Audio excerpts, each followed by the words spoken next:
Good morning, everyone. One of the delights of this conference is that it is international, representing 99% of all the countries in which we serve. The only country that is not represented here is Italy, and we do have a school in Italy. So I would like to ask all of you who are present here from outside the United States, your country is not the United States, to please stand so we can just see how many people we have, which is quite a few. So please stand if you're from outside the United States.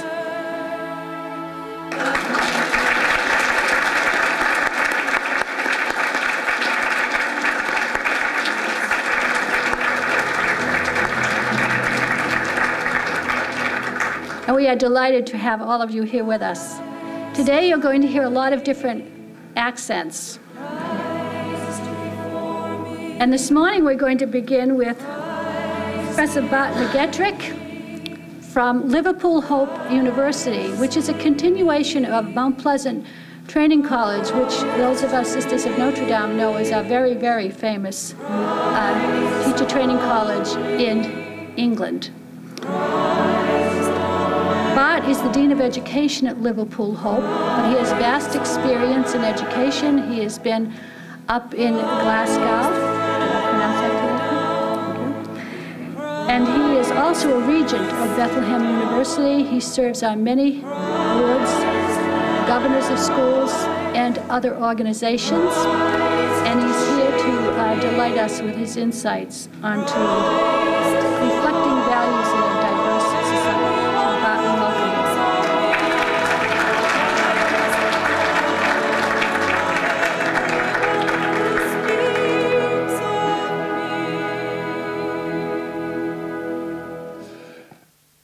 Well, thank you very much indeed for the kind introduction and for the privilege that it is to speak to you today. Just as Sister was introducing that beautiful prayer this morning, I was reflecting that one of the things I do is I pray every day that I will die during a staff meeting.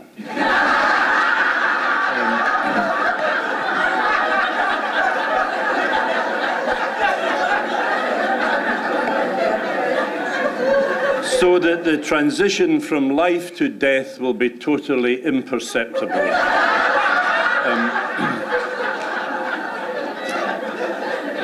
But thank you, Sister, for that beautiful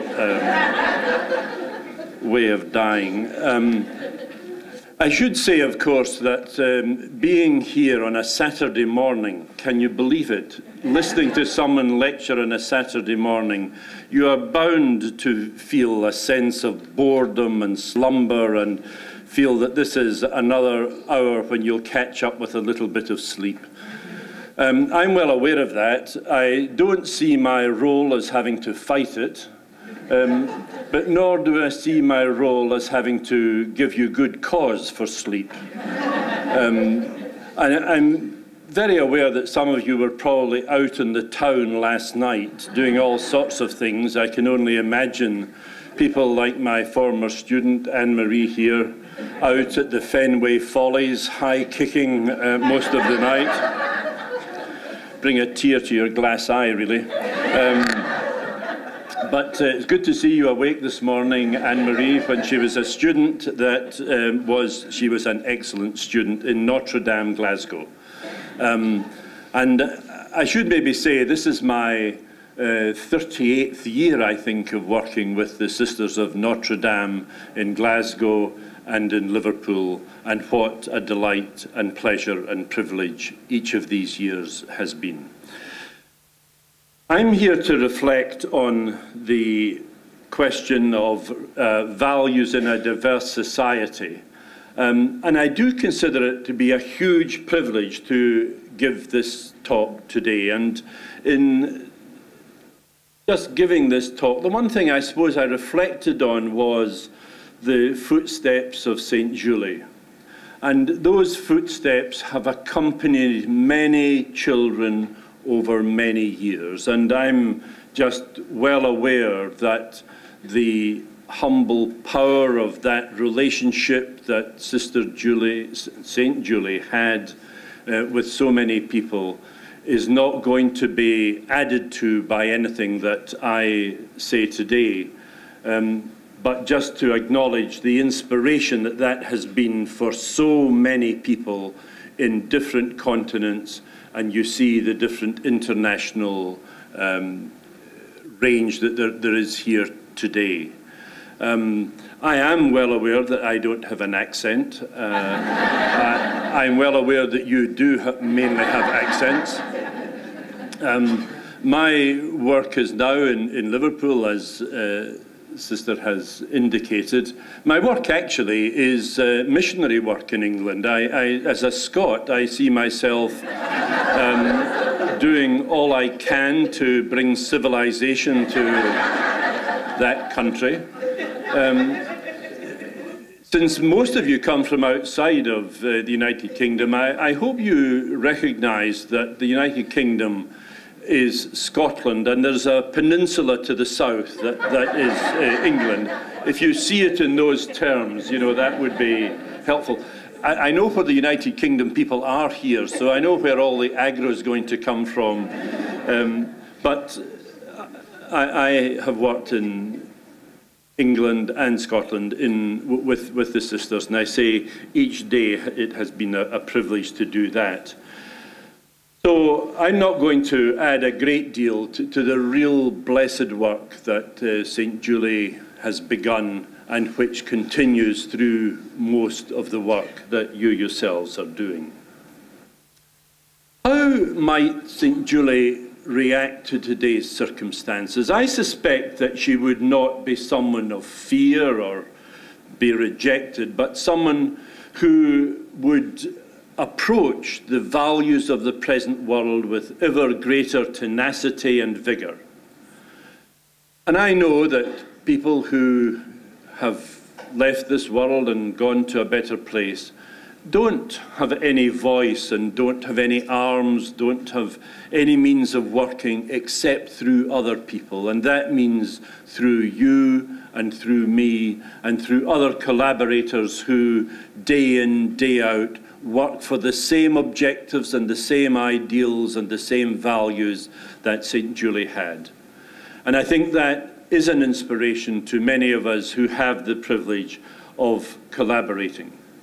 Society, of course, has become increasingly diversified with tremendous secular tendencies. And these tendencies often portrayed through political correctness, and one of the great challenges, a real lack of direct articulation of the faith. People being very hesitant to talk about God. People feeling that they don't have any personal relationship with God. And I think our work is to try to ensure that people are not constrained by political correctness or constrained by some sort of anxiety about feeling that they can talk about God. When I come to an audience like this, you can feel God among us. It's not some remote dream or ideal that is distant from us, but to be together and to feel that among us, God is with us too. And I think that that's one of the things that we should try and capture in these precious days when we're together, to just feel God among us. And so when you read the signs of the times, what are the signs of the times in the diversified world? And of course I'll be speaking mainly from the point of view of someone who's engaged in work in the United Kingdom, but also reflecting on some of the work that we do through the university in Liverpool, in Mumbai in India, and also some of my work that I do in Bethlehem University in Palestine. And I just want to reflect some of those issues in terms of where are we in values in our society and in our world. We live in a culture of uncertainty. Goodness me, we live in an uncertain world. But in that world of uncertainty, we know that knowledge is changing rapidly, so that there is very little preordained knowledge in developing the curriculum. And one of the things, maybe with the understanding that certainly on a Saturday morning, people's attention span is likely not to be as expansive as it sometimes is, just to put in a few important points early on. The purpose of education is never the curriculum. The curriculum is a means to the end, not the end in itself. And some of the things I say, I hope, will demonstrate what the ends are. But the ends are not the curriculum. Of course, it's important to teach English and mathematics and history and geography and music and art and religious education, but that's not the purpose of education. The purpose of education is something much deeper and something much more noble, because knowledge is changing at such a rate. Society is unsure of its future.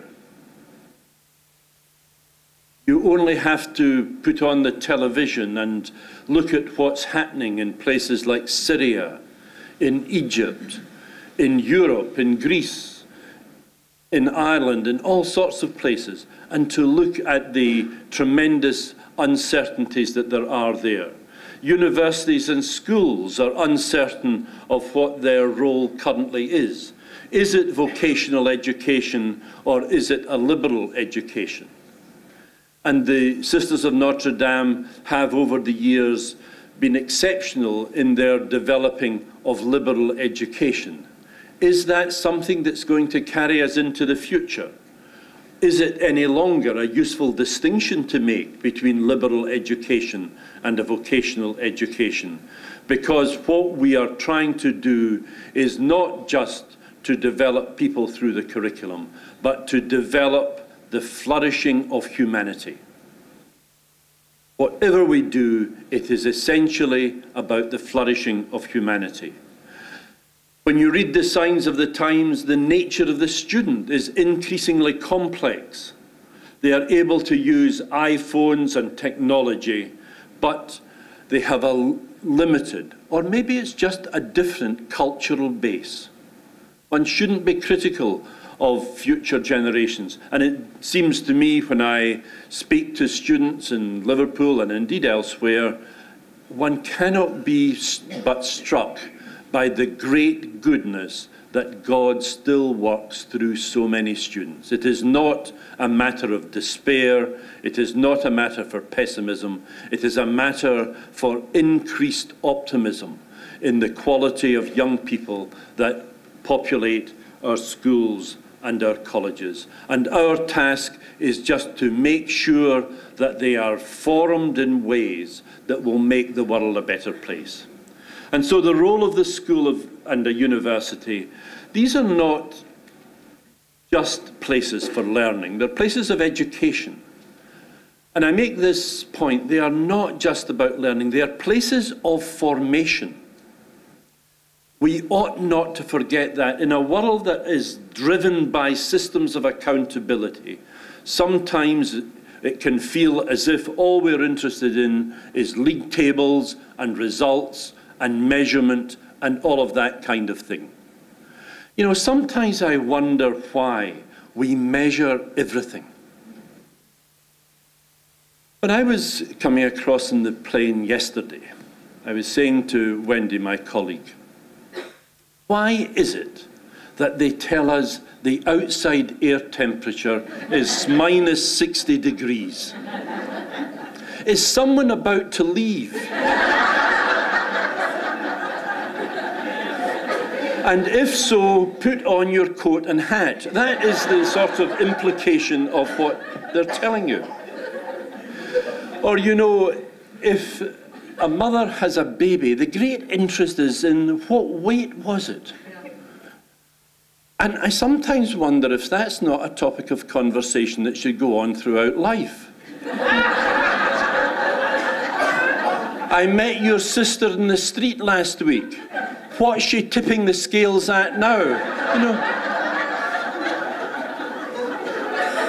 Is that the kind of conversations we want to have? I mean, it seems to me there are more important things and, in fact, some better things to talk about than the weight of one's sister. At least if I was thinking of my sisters, that's certainly the case. You know, so we ought to be talking about things that are really meaningful to us. And so the idea of being places of formation, it's not just places of excellence in a limited way, talking about examination results and these kind of measured outcomes. I think one of the great issues in reflecting values in a diverse society is that for so many people in education, the world has been reduced to measured outcomes. And I think that the mission and the charism of St. Gilly would say, hang on. Of course we have to have excellent education, but that is about formation, and indeed it's about transformation. It's not about information. It's not even about formation. It's about transformation. We are in the business of changing people and changing their lives. And the important point about transformation is there is no going back. Once people are changed, there is no going back. We have to transform people, and that's what we are committed to do through education. Characteristically, the schools of Notre Dame address the big questions. And in the past, this was mainly for girls and for women. But they address the big questions. They're not about trivia, and they're not just about what is ephemeral and changing. They're addressing the big issues, because that's where you're going to form leaders now and into the future. Address the big issues of our time.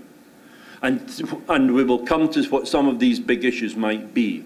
I suppose I'm inclined to say, you know, the big issues and what you're trying to do and what I'm trying to do are based on three things: love, hope, and justice. And pretty well nothing else. People of love, hope, and justice. That's what we're in the business of dealing with, because education is always personal. Where do you find education? You do not find education on pieces of paper or on league tables or on books or in documents. You find education in the hearts of people. Never forget, that's where education is, in the hearts of people, and sometimes in their minds, I grant you that. But that's where you find it. It's incarnated. It's in the person. Education is always in the person. It's personal, and it's important to realize that it is a life-changing experience that you're engaged in, and how important and how noble a job it is to be in the business of educating people and changing their lives for the better. And in that regard, leaders have to be optimistic. Sometimes when I'm talking to groups of people in leadership roles in education, they say, what's the essential difference between leadership and management? And you know, my experience tells me, leaders approach every problem with optimism. Managers approach every problem with pessimism. And what do I mean by that? Leaders have a vision. They know where they're going and they try to get there. They'll do all they can to get there, and they'll say, yes, of course there are obstacles, but that's the vision. That's what will keep us going. Keep the vision in the forefront of your thinking day in and day out. Managers will say, well, yes, but do we have the resources? How are we going to get the money? How are we going to get the people? How are we going? Now, you need people to think like that. But leadership is about having the vision. Leaders approach the world with optimism. Be optimistic. All of you in this room, and that includes the students who are here, and I'm delighted to see them here.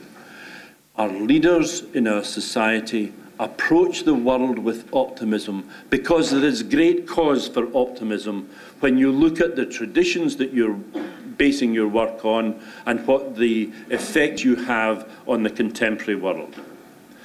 Teaching in the Notre Dame tradition, then, has, in my view, been formative and transformative, capable of changing people, and through changing people, changing societies. It's sometimes difficult day by day to think that we're doing anything very much. But when you come to such conventions as this, you say, goodness, what an impact on our world. It is hugely impressive. We change societies by what little we can do. And the paradigm shift that we need to engage in these days is to shift responsibility from teachers to students. I think that's what St. Julie would tell you nowadays. Don't just invest in what you give. Look at the development of the people that you're working with. They are people who are responsible, and shift the responsibility from the teacher to the student so that they in their turn will make the world a better place. When looking at values in Europe and certainly in the United Kingdom, you know, I hear an awful lot of things said by government in the United Kingdom about the need to develop skills. I think, what is a skill? And the government never give you a definition of what is a skill. And sometimes I see that tendency also in the United States, skills-developed education, and I say, what is this skill? Actually, I think that's a dangerous idea, because it can move us away from the idea that education is about values, primarily about values. We all do have skills. We don't need a definition of it. And I think it's important to make sure that we see in our education that the centrality of values. Because not just the centrality of values, but where do our values come from? One of the things I harangue people about, and I know my colleagues are fed up hearing me say this, but all good education is based on relationships. This is a dangerous thing to say in a college or in a university. But you know, you can read all the books you like, you can read all the psychology, you can listen to all the erudition that there is from staff of a university and from colleges and from elsewhere. You can study all the ologies that there are, psychology, sociology, anthropology, and so on. At the end of the day, you have to just remember that children learn through the smiling eyes of the teacher.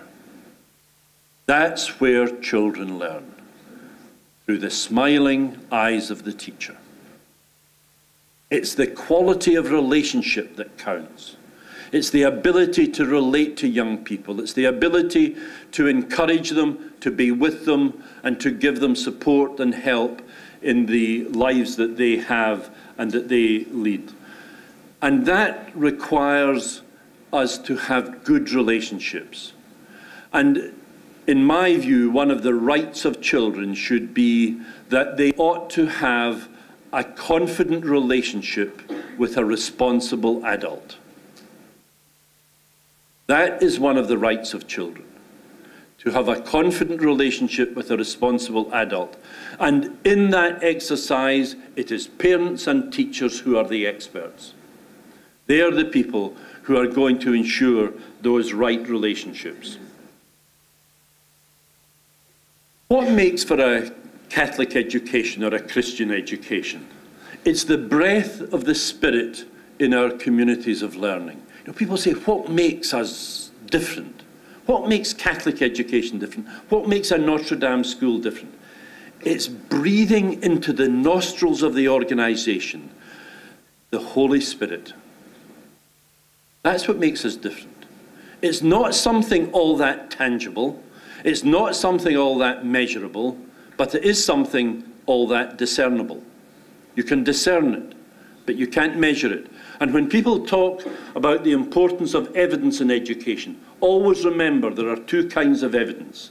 There's measured evidence and there's discerned evidence.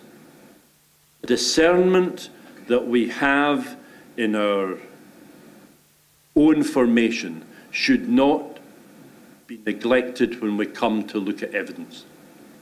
That the significance of evidence, and I think that the importance of the Holy Spirit in our schools and in our work is so important.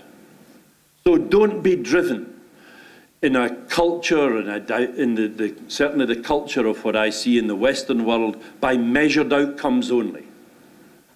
That tremendous culture of accountability that dominates so much of our thinking. We should not be driven by a culture of accountability. We should be driven by a culture of responsibility. And if you are responsible, you will be accountable. But the driving force is a sense of responsibility. Responsibility to the children, to their parents, and to God. Don't be slow to think about those ideas. And we, in our work, are part of the body with its many parts, all the same body, filled with life in all its goodness and all the glory of God that there is in our world. And the radical agenda that St. Julie had was for social transformation, to bring social transformation to all people, especially children, so that they might be part of the body of Christ. That was what I think, when I read some of her writings, I think what she was saying and what has certainly been in my reflection and what I try to do day by day. The importance of seeing that reflection day in, day out. And it's the question of, where do you meet God in daily life? Where do you meet God in daily life? It's in the relationships with other people, always in the personal encounter with others.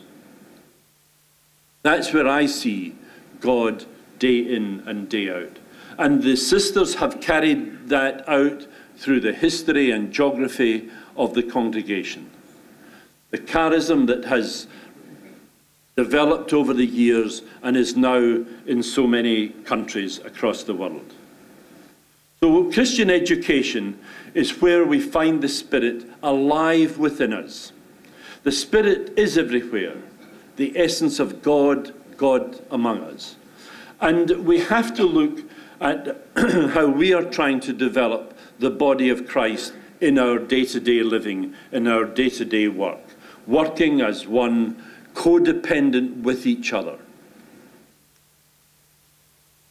So very briefly, for me, the purpose and function of education in the contemporary world, quite simply, is the flourishing of humanity. That's what I think we're in the business of doing. That includes personal and social well-being, and it also includes developing the gifts and talents of young people in the service of others. That's what I think education is about. It's about these essentially human qualities that we are trying to ensure continue to be developed in our classrooms, in our schools, in our universities, and wherever we encounter other people, whether in formal education or informally in our lives and works in pastoral activities. That's what we're trying to do.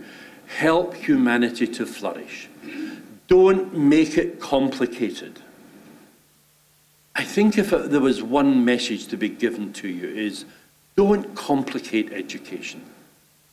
I listen to people talking about all sorts of stuff in the world of research and education, and it's very, very interesting. Well, actually, most of it isn't very interesting. Most of it should have a well-earned obscurity. But some of it's interesting. But people working at it and becoming very technical about it. And I want to say, but you know, education just is about the flourishing of people. That's what I want to know about. How are they flourishing? How are they developing? How can we help people to flourish and develop? That's what's at the heart of education. Of course, we need people to be looking at research and researching all the important things about how do we learn and how do we interact with one another, how can we make life better. Very, very important that people do that. But at the end of it all, we are in the business of helping people to flourish as part of humanity. And there are some overarching challenges in all of that. I think one of the greatest challenges is, do we have an adequate vision of education? Because that has to be practical and it has to be sustainable. In too many societies, there is no vision and there is no fear. Let me just pause for a moment to explain that. This is it's almost a quote from conversations that I have when I'm in Bethlehem University. The president of Bethlehem University is the Patriarch of Jerusalem. And the Patriarch of Jerusalem, recently talking to us in Bethlehem, said, you know, one of the great problems in the Middle East is that there is no vision.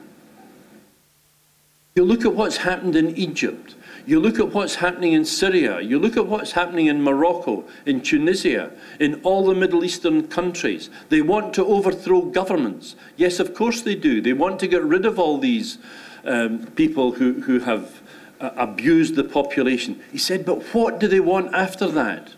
There is no vision. And there is no fear. You'll see these young men standing on top of tanks with rifles. You'll see them, bravado in their eyes, overthrowing governments and all of that. They're not afraid of anything, but they have no vision. And that is a lethal cocktail. No vision, no fear. Be careful. Be careful. So that when one looks across societies, look at what's happening in the Middle East. Don't minimize the importance of it. Look at what's happening in Palestine. I spend a lot of time with the Palestinian people, with the Christian schools of Palestine. They are living essentially in an open prison. There's a wall that surrounds that, 550 miles long. Huge wall that you can't get through. Only two places you can get through it in that 550 miles. They are trapped inside it. People aren't going to stand for that for too much longer. And you look at what is happening there with the Christian population of Palestine, and you look at the value systems that that's bound to create. The oppressed, the difficulty of working with the oppressed. And of course that is not unfamiliar in South Africa, it's not unfamiliar in Northern Ireland, it's not unfamiliar in many, many countries, in some of the Eastern European countries and so on. But the value system that's going to be created there isn't going to be worked through in one generation. It takes a long time. And what I suppose I would say to the congregation, hang in there for the long term.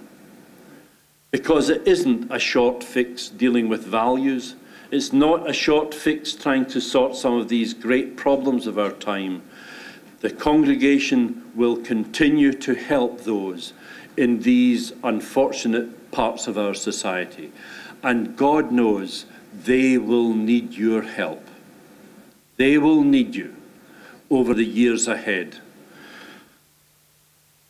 And particularly what they will need is a vision of education that is sustainable. So the challenges for us are to have a vision, in my view, that is characterized by justice and hope and love. Interestingly, I don't say they are characterized by peace. My experience of working in Bethlehem has taught me you cannot educate for peace. You can educate for justice.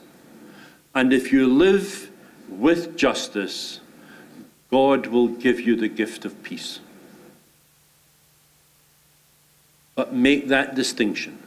You can educate for justice, And if you live in justice, God will give you peace. We should also have a deep sense of hope and a sense of love and relationship for others. That's the sustainable vision, I think, of the educator. Because education, when you have that view of it, it needs to be nurtured in some of the most delicate and treasured parts of our world.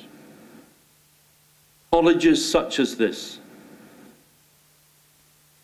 But then needs to be exercised in the roughest and most challenging of places. That's what we have to do.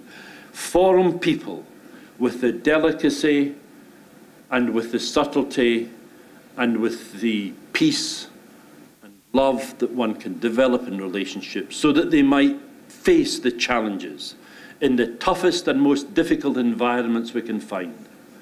I think that's the call that we have as people who have been formed by Notre Dame. And that is a very challenging idea and thought. So towards a vision, in our diversified societies, we have to have a vision that is based on truth. We need to pay attention to justice, to love, to hope. We need to ensure that education is exercised in many parts of the world, these places that require our attention at the present time. And remember that education is not a commodity. Education isn't something to be bought and sold. That's one of the great values of our time. In the United Kingdom, if I can use that as an example, or more accurately in England, I should say, all students who go to higher education from September this year will have to pay a fee of £9,000. In a university like Liverpool Hope, we have lost 96% of our grant this year. 96%. Just government says no more money, all coming from student fees. Students therefore have to pay £9,000 a year minimum. Education very easily can become a commodity. Pay that kind of money, they expect the degree to be bought for it. I know in the United States that has been something of a tradition over the years that people have paid large fees for education and government doesn't give many grants or scholarships to students. But education is not a commodity. Education is much more like a work of art, like a treasure to be held in a way that will make society better. It's not the marketplace. Education, schools and universities are not in the marketplace. There are places to be other than the marketplace, and we should be in other places, at least for some of the time. Of course, it has a commercial dimension to it, but at its heart, it is not to be thought of as a commodity, but rather a treasure of the heart. And we should try to have our students understand that they are not coming to our universities and our schools simply to buy an education. That's not what we're about. Education has to be concerned with the whole person. That's often described as body, mind, and spirit. You hear this expression often in Catholic education of body, mind, and spirit. But we're educating not just the body, the mind, and the spirit. What we're also doing is developing all the other parts too. And one of my colleagues in Liverpool says, you know, if you go back to the translation of this body, mind, and spirit, it didn't actually mean three different elements, body, mind, and spirit.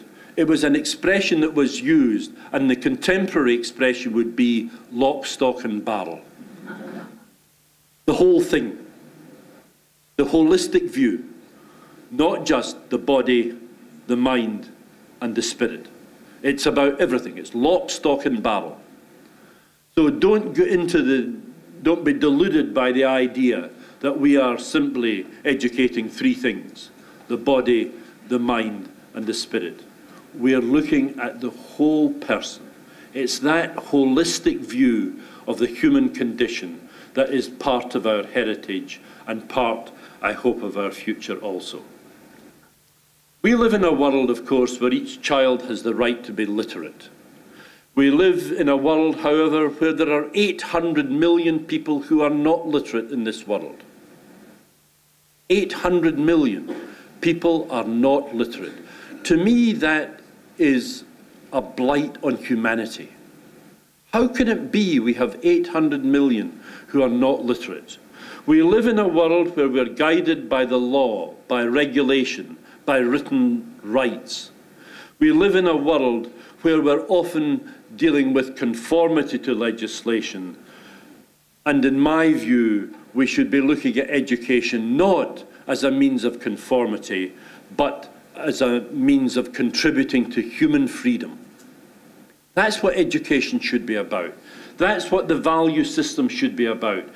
Looking at how we can free people and make them more free. And when you look at the distribution across the world of illiteracy, you find that the illiteracy is found in particular parts of the world. You'll see there the dominance of Africa, central and southern parts of Africa, and of India. One of the things we try to do in Liverpool Hope University is to develop some of our work in India, and we have tried to, or we have set up an institute between the university in Liverpool and St. Saviour's College in Mumbai. And one of the things we do there is work in the slums of Mumbai. And you may well recognise Wendy and myself, this was a year or so ago, in Mumbai, looking at the slums and trying to work with the children in those slums. And just to give you a brief interlude, instead of all this other material that I've been showing you, just to look at what it is to be in the slums. You'll see there just how well turned out the children are in many ways. Children who live in the slums are not themselves filthy or anything of that kind. They are people who have a tremendous respect, personal respect, and indeed cleanliness. This is one of the schools in the slums of Mumbai. Of course, the schools in the slums of Mumbai are themselves slums. And this is an example of them from the outside. In the inside, this is one of the photograph of a school. That's the entire school you're looking at.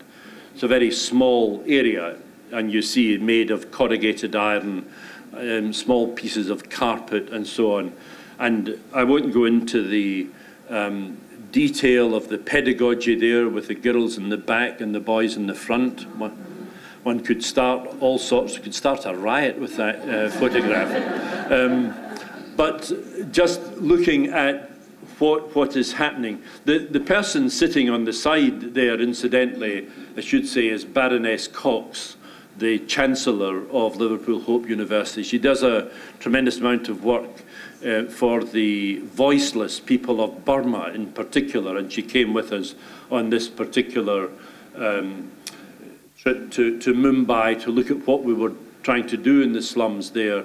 And she spends her entire life dealing with providing the voice for the voiceless. And that too is so important. She's written a book called The Voice of the Voiceless.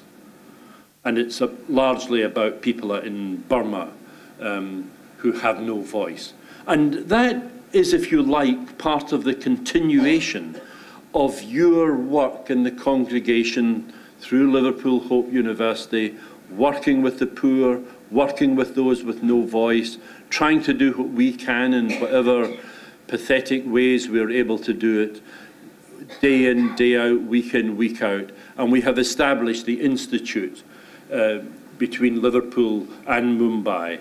And Wendy here at the front will be able to give you any information you want on that, since she essentially runs that institute. So that, the importance of that is vital to us. And this kind of idea, very interesting sign in the slums of Mumbai, education is power. And when I show this to students in Liverpool, I say, is education power? It's certainly empowerment, but maybe it shouldn't be power. Power is a very difficult word, I think, but it's trying to empower people through education. So when you look at the diverse cultures and the diversity of places, the diversity of values, education is about empowerment. Just to say a word or two then about values, and this is more a reflection of the Western world. Where do our values come from? And can you educate people in their values? Well, first of all, I think it's important to say, and I'll fly through some of this, but happy to talk about it later or try to answer any questions. Your values aren't acquired by some didactic form of education. You know, I don't have a value, talk to you about it, and somehow you've acquired that value. That doesn't happen. Your values come from your relationships with other people. That's how values are carried. And therefore, they come from the primary relationships that you form. They're not static, and they change with age. Values of an 8-year-old are not the same as a value of an 18-year-old or a 28-year-old or so on. They change with age and with time. In a study that I was engaged in about 5 years ago, we did a study of a city, the city of Bristol in the United Kingdom, where we did a study of all 16-year-old children, about 3,600 of them. And we looked at where did they say their values come from, and then we tried to check up where your values come from. And interestingly, at least I thought it was interesting, your values come from your mother. Actually, 83% of your values come from your mother. The peer group,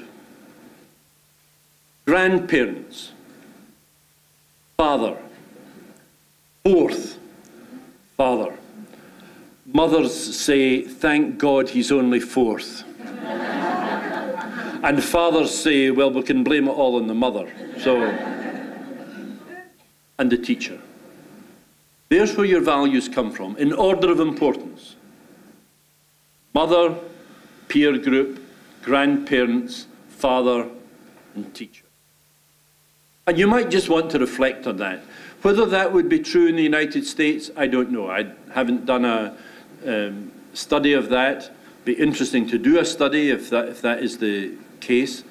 But taking the full range of people, those in two-parent families, those in one-parent families, children who are Christian, Muslim, Sikh, whatever, no religion at all, taking a cross-section in the United Kingdom, that was where the values were said to come from. And you might just want to reflect on that. And it's interestingly, those are the primary relationships. Mother, peer group, and grandparents, very interestingly, because so many children in the United Kingdom after school go home to grandparents while the parents work. So grandparents can become fairly influential. And the role of the father has other functions, I should say. I mean, I don't want to totally sideline the fathers in this. They are much more important in dealing with pastimes and sports. Much more dominant than the mother, for example, in these areas. Anyway, this is about values. That was what was said about values. So education makes us more suited for life in terms of our values. And I think that perhaps St. Julie, if she was reflecting with us now what we do about this, would perhaps urge us to be more attentive to mothers or mothers-to-be in our education. If you look at that question or that issue, Mothers are the primary dominant force in the values of their children. What do we do about that in terms of values? Maybe we should pay particular attention to our the mothers-to-be, students, female students in our schools. It's just a thought that maybe some attention should be given to that.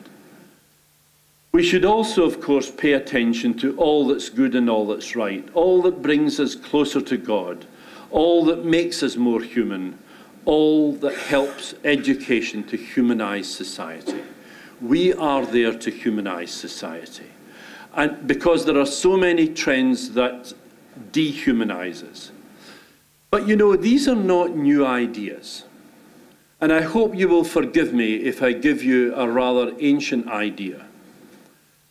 And I want to quote from the papal bull that set up the University of Glasgow, that Anne-Marie and I are both alumni of. Here is the translation of from the University of Glasgow. You will see from the bottom that the University of Glasgow was established in 1451. Now, I should say in this environment, that is the year before Christopher Columbus was born. Just so that you're impressed by this, you know, I don't want you to miss the significance of it. University of Glasgow, founded in 1451. Many of the same staff are still there. Certainly all the same policies are still there, I can assure you. And it has produced such worthy people as Anne-Marie and myself. But to quote from it, amongst the other blessings which God gives, it's to be reckoned, not least that by assiduous study man may win the pearl of knowledge. This shows him the way to live well and happily, and its preciousness opens the door for him to understand the mysteries of the universe. And this is the bit that I want to emphasize for you. The purpose of a university, as expressed in 1451. It helps and raises to distinction those that were born in the lowest places. The purpose of a university, raising to distinction those born in the lowest places. Sisters, you and I are in the business of raising people to distinction. That is our role. It's not just about excellence. It's not just about achieving standards and targets and outcomes and all of that kind of measured stuff. It's about raising people to distinction. We are here to raise people to distinction. Now, if I could say a very Scottish thing, you can't give what you've not got. Now, I grant you the Scots don't give what they do have. I'm well aware of their reputation. But you can't give what you've not got. How many of you and your staff think of themselves as people of distinction? They are people of distinction. You are people of distinction. And you and I are in the business of helping others also to be people of distinction. People of distinction inspired by the gift of faith and inspired by the capacity to make the world a better place through hope and love and justice. That's what it is to be people of distinction. And that in 1451 was what was said the purpose of a university was. Not just about excellence, but about raising people to distinction. As I see it, education is something of a journey, and I'll be very brief about talking about this. Education, I think, is an endless journey where people are transformed through personal encounters. I can't emphasize that enough. That idea that we change people by personal encounter. By looking into their eyes, by talking with them. It's the personal encounter that matters. You know, when I hear people say, I'm anxious as a teacher that I'm going to be overtaken by a computer, People who are worried about that should be overtaken by a computer. Because they don't understand the significance of relationships. And if I go back to those 5 influences on values, where was the media? Where was television? Not there at all. It has no impact unless it's mediated through somebody. It's the relationships that count. And people don't, generally speaking, have a relationship with a television. Although you sometimes wonder, don't you? If I say nothing else this morning, maybe this is what I should leave you with. On the journey of education, the footsteps are more important than the signposts. And what I mean by that is this. It's who you're with. It's who you're walking with. It's the pace you're walking with that really matters.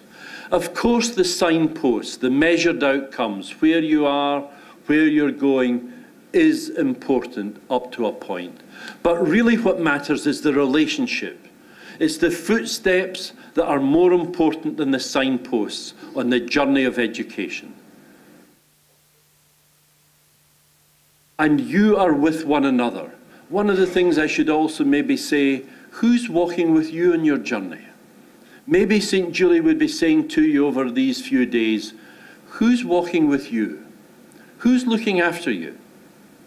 Who's looking after you in your development, in your academic development, in your professional development, but more than anything, in your spiritual and personal development? Who's looking after you? Is there someone looking after you? I hope there is. Because you need to be walking with someone on this journey, someone who will walk with you with the right footsteps. Newman, when he wrote his famous essays on the idea of a university, spoke about the need to change, and the need to change often. Actually, he might have said, although it was a word he probably wouldn't have used, that you needed to think of transformation. Not just change, but transformation. Changing people. Changing people because there's no going back.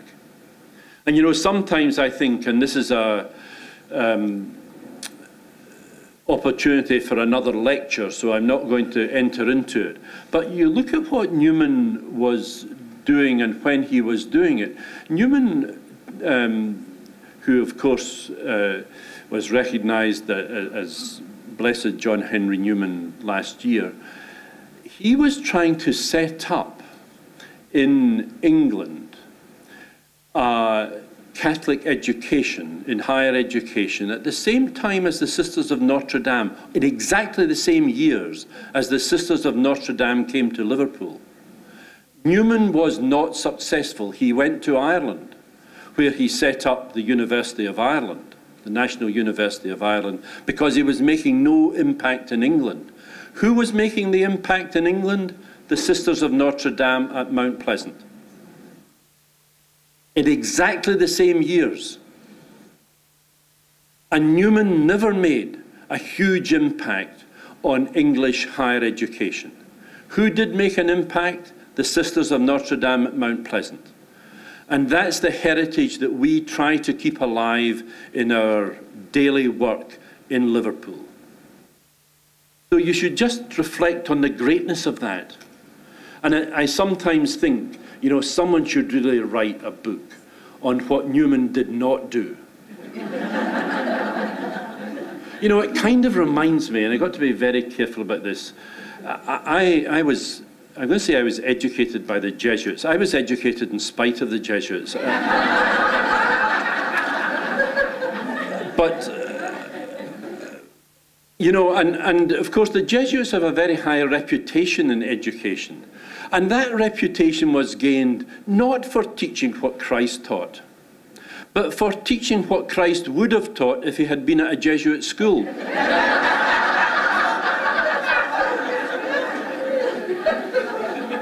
But you've got to go gently. I mean, please don't let this get out of this room. But But to me, it is interesting to look at what the sisters did in 1844 in Liverpool. They did get engaged in transformation. It was the transformative acts of educating teachers that led to the maintenance of Catholic education in the northwest of England, and indeed of England more generally. And that continues today through the privileged work that we do at Liverpool Hope University. So education is the transformation of people through personal encounters. And that was the work that Jesus did. One of the things when I was writing some of these notes about a month ago, I happened to be in the Holy Land, and I went to Nablus. And Nablus is now the city where there is the well, where Jesus met the Samaritan woman at the well in the middle of the day, and where he had that very, very important conversation with the woman at the well, and the importance of the personal encounter. I mean, you can't get anything more educative than that part of the reading of the Gospels, of the woman at the well, and the way in which Jesus spoke to her about drinking the water of the well, and you'll always be thirsty, but drink from me and you'll never thirst. And the importance and significance of all of that, you are continuing that tradition by what you do